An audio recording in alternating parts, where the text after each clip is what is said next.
જય સિયારામ, જય રાઘવ. કુશુંડી રામાયણ દિવસ 31.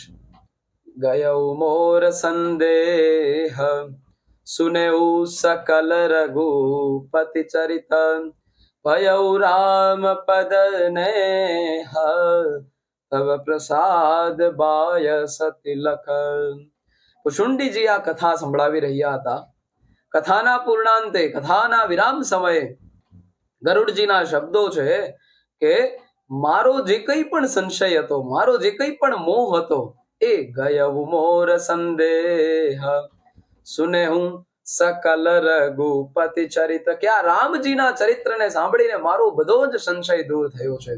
માટે હે કાગ શિરોમણી ભયઉ રામ પદ ને તવ પ્રસાદ બાય સતિલખ, કે હે કાગ શિરોમણી, આપની કૃપાથી જ મને રામચરણોમાં દઢ પ્રેમ થયો છે.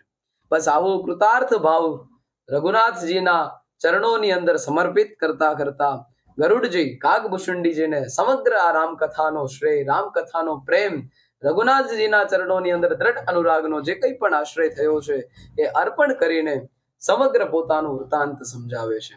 ત્યાં સુધીની કથા કુશુંડીજી ગરુડજી વચ્ચેનો આ સંવાદ, એટલે જ કુશુંડી રામાયણ.